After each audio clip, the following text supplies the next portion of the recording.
communities. Did they find them? What do you think? No. Yes. The answer is sometimes. Sometimes they did, sometimes they didn't. Okay? Let's look. All right, some pictures of some families. This family is arriving in Chicago in 1910. This black family, they've got their nicest Sunday clothes on. They've got, look at their pitiful looking suitcases though. They're not a wealthy family. They probably saved for a long time to afford the train ticket for their entire family to get to go to Chicago, looking for a new life. Here's a family from Alabama leaving a cabin, a sharecropping cabin in Alabama. They're getting ready to go to their new life in Chicago. And look at the man's face, the grin on his face right here. See him grinning? Yeah. That shows excitement. Yeah, that shows excitement, doesn't it? Ready to go. Look at all the bags on the porch. This family is ready to go. Try something different. This is a train station in Atlanta.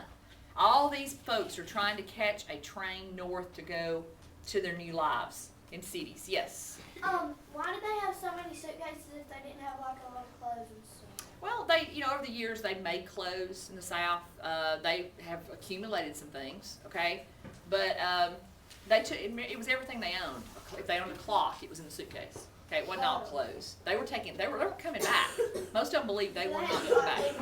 Yeah, most of them believed they weren't coming back. Some of them did. All right, maps of places. This is similar to the one we looked at in your book there on 227 or whatever page it was there.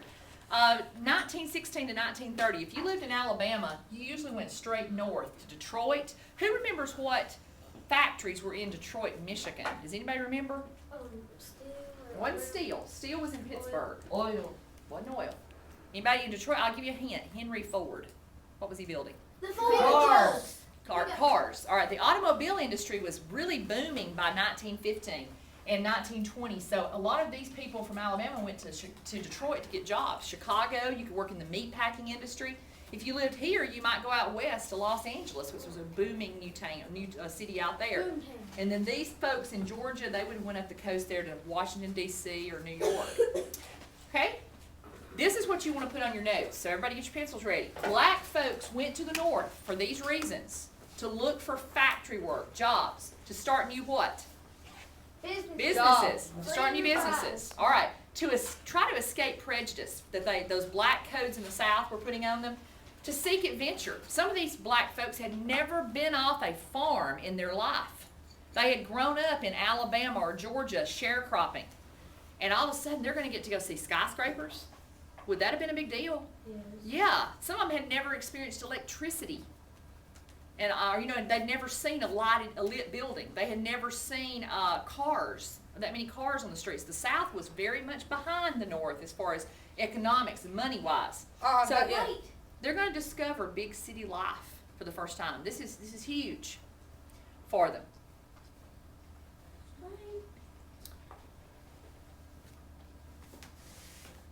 Okay, questions before we move on? Escape prejudice. Those first three are really the big important ones, okay? Seeking adventure was fun for them, okay? The kids were excited to get to go, see a new life, but they're all excited. Excuse me, they're all excited. But do you think it's going to be as great as they're expecting? No.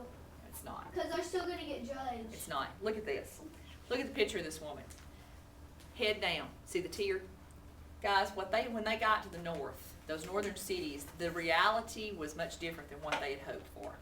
It was not all great. Okay? Many factories, and I would make a note on this, many factories refused to do what? Hire them. I love his sign. He says, if Negro men can carry guns for Uncle Sam in the Army, aren't we good enough to drive a milk wagon for Bowman Dairy Company? He's making a good point, isn't he?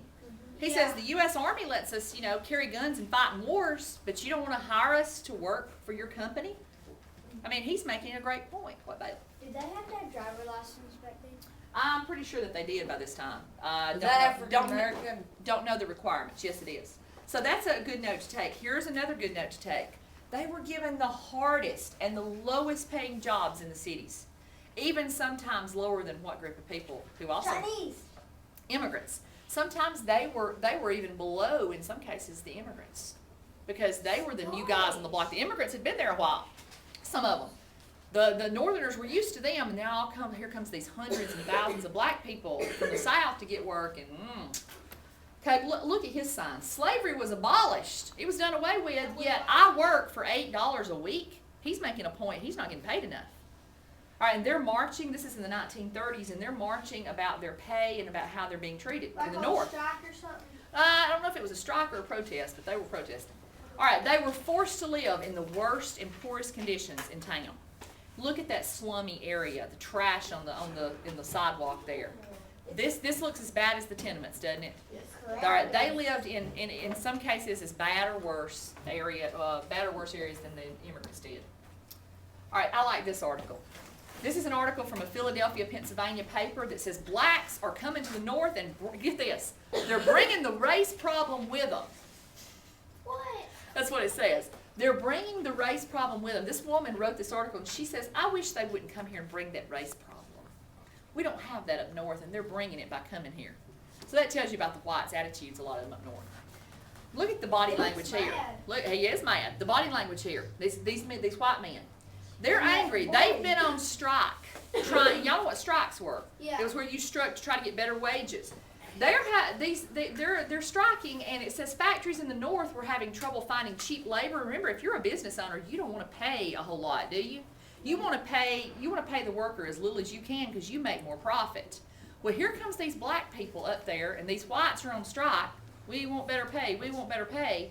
What happens when the black guys come in from Alabama or wherever and they say, "Oh, we'll work that job for less"? It'll be even worse. Is They're that getting not- fired. They're All gonna right. get it before the. Game. He said it. There's going to be fights, guys. The whites Really? resent these black people coming. Right They're like, get out there. of here, get out of here. So that the whites thought Punch in that the the face. blacks had come north to take their jobs away from them. So they get mad. The KKK becomes very popular in the north in the early 1900s. Okay, this is in Ohio. This is not in Alabama here. This is a northern state. The biggest KKK group in the United States in the 20s was in Ohio. Okay? And they're marching trying to say that, blacks shouldn't be here. All right, this man, you need to write him down.